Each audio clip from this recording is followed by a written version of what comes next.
Bien, salut. Alors, dans cette vidéo, on va toujours voir les tableaux d'avancement, c'est-à-dire on est toujours dans le chapitre 2, mais on va voir encore une fois des cas particuliers qui seront surtout abordés en terminale, mais du coup qu'on aborde un peu en première quand même.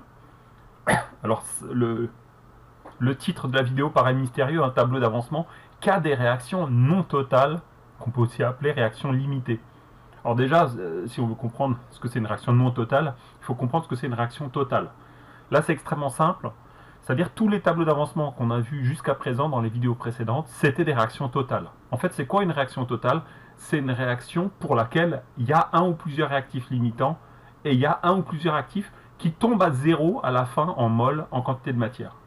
Et en fait, une réaction non totale, c'est une réaction qui, une fois terminée, on n'a pas épuisé de réactifs limitants, il n'y en a pas. C'est-à-dire qu'il n'y a aucune espèce chimique dans la réaction dont la quantité de matière tombe à zéro. Ça existe, vous en verrez, vous en connaîtrez les raisons l'année prochaine. Et du coup, dans l'exercice qu'on va voir maintenant, on va essayer de deviner, par un raisonnement, si la réaction dont il est question dans l'énoncé, ici, est-ce qu'elle est totale ou non. Alors qu'est-ce qu'on nous dit? On fait réagir une mole de C2H4O2, ça doit être de l'acide éthanoïque je pense, avec une mole de C2H6O, ça doit être l'alcool, l'éthanol, et on nous dit qu'on obtient 0,67 mol de C4H8O2, bon c'est un ester, et on obtient également 0,67 mol d'eau. Et on vous demande est-ce que la réaction est totale ou non. Donc ce qu'on va faire, en fait, on va prendre les quantités de matière initiale de réactifs, on va faire un tableau d'avancement classique, on va faire comme si la réaction était totale, et en fait on va faire le bilan de matière à l'état final, et on va voir s'il correspond à ce qui a effectivement été obtenu par l'expérience, à savoir les 0,67 mol d'ester et les 0,67 mol d'eau. Alors c'est parti, donc on va faire...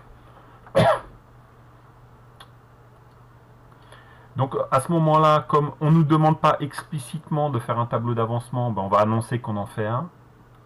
Donc une petite phrase qui est toujours jolie, qui fait plaisir. Dressons le tableau d'avancement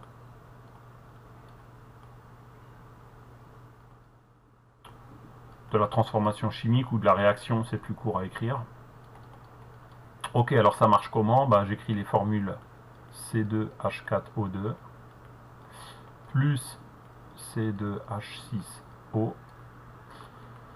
donne C4H8O2 plus l'eau, évidemment, vous connaissez la formule chimique. Alors faites-moi confiance, on peut vérifier qu'elle est équilibrée telle qu'elle. C'est-à-dire qu'en fait, c'est une équation bilan où on a des coefficients stoichiométriques qui valent 1 de partout. Ce qui déjà fait plaisir, ce qui simplifie un peu les choses. Qu'est-ce qu'on avait vu dans les vidéos précédentes? En fait, qu'il faut faire les lignes. Donc état initial, l'avancement vaut 0.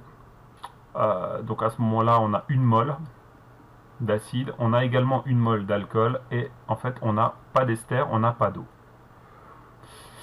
Comment construire l'état intermédiaire? Bon, là maintenant, vous commencez à être un peu chaud, un peu habitué de la procédure à suivre. L'état intermédiaire X. Pour les réactifs, c'est la quantité de matière initiale moins ce qui a été consommé. Donc pour l'acide, c'est 1 moins 1x. Pour l'alcool, c'est ce qu'il y avait au départ, moins ce qui a été consommé, 1 moins 1x.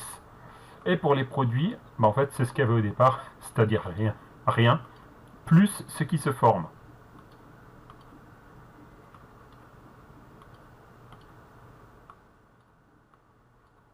Ok. Alors vous allez voir, je vais faire une petite feinte. Je vais laisser un peu de place et je vais mettre ici état final. X égale X max. Et donc on va faire nos deux hypothèses. Donc hypothèse 1, C2H4, oh là j'ai du mal à écrire, C2H4O2 est le réactif limitant. Bon, j'écris très mal, hein, mais c'est pas grave. Donc à ce moment-là, donc ça c'est le cas si cette quantité de matière, donc 1 moins 1x tombe à 0. Et ça c'est le cas si jamais vous avez x qui vaut 1 mol. Je vais un peu vite pour les résolutions parce que là je pars du principe que ça vous savez faire, je vous renvoie aux vidéos précédentes. Donc pour le coup c'est l'alcool qui est réactif limitant, c'est l'autre hypothèse. Le réactif limitant. Donc du coup c'est la quantité que je vais entourer là maintenant en bleu, là c'est celle-ci qui tomberait à 0, donc il faut que 1 moins... Alors c'est la même équation que l'autre, hein. Donc c'est très rapidement x max. On voit d'ailleurs que le mélange serait stoichiométrique, pourquoi? Parce que le x max a la même valeur, c'est 1 mol dans les deux cas.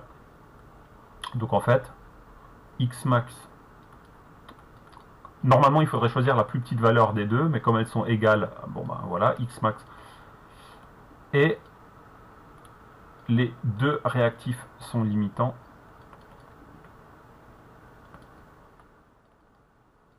Entre parenthèses, on pourrait écrire mélange initial stoichiométrique. C'est pas demandé, mais ça fait toujours plaisir quand vous rajoutez des choses et vous montrez que vous êtes fort. Donc du coup, maintenant qu'on sait que le x max vaut 1 mol, ben en fait il suffit de le reporter dans chacune des expressions ici pour avoir le bilan de matière à l'état final. Quelle quantité de matière il reste à l'état final. Donc c'est parti.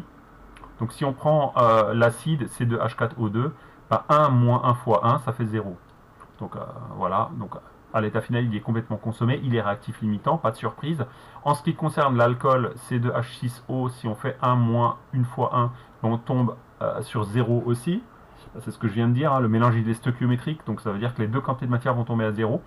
Et pour les produits, en fait, l'ester, on en aura formé 0 plus 1 fois 1, c'est-à-dire 1 mol. Et pour l'eau, on en aura formé 0 plus 1 fois 1, c'est-à-dire 1 mol. Voilà. Donc en fait, si la réaction est totale, donc c'est pour ça que je vais marquer maintenant dans la ligne état final, si réaction totale, je rajoute la précaution, parce que en fait maintenant on va pouvoir le vérifier ou pas. Donc si on tombait sur 1 mol d'ester, 1 mol d'eau à la fin, on pourrait dire que la réaction était totale.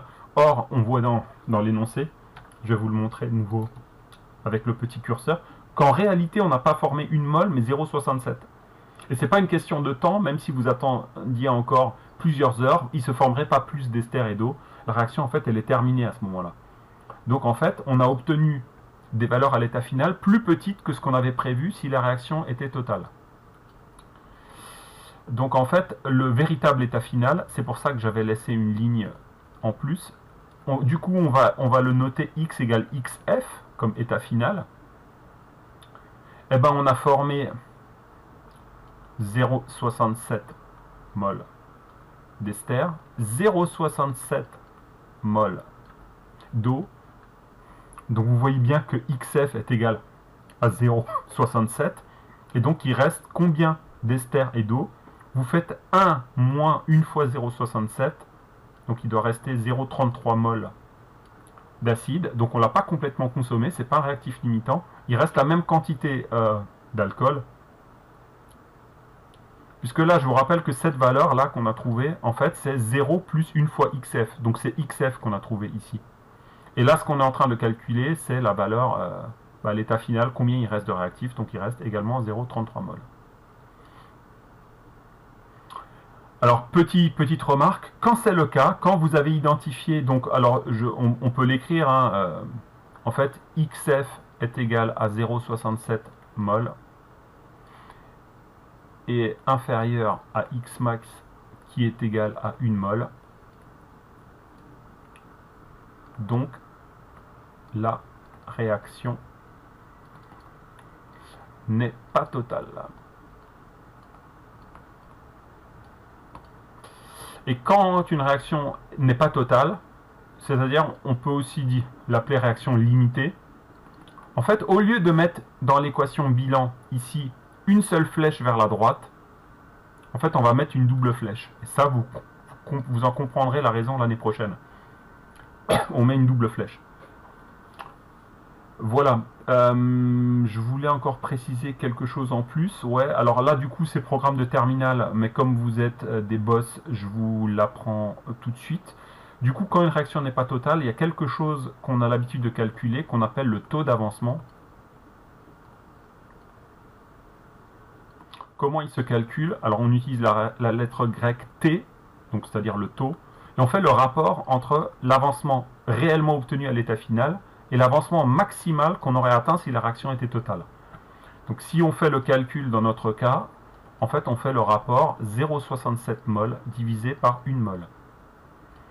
Alors il se trouve que taux, comme on divise des mols par des mols, ce qu'on va obtenir comme résultat n'a pas d'unité.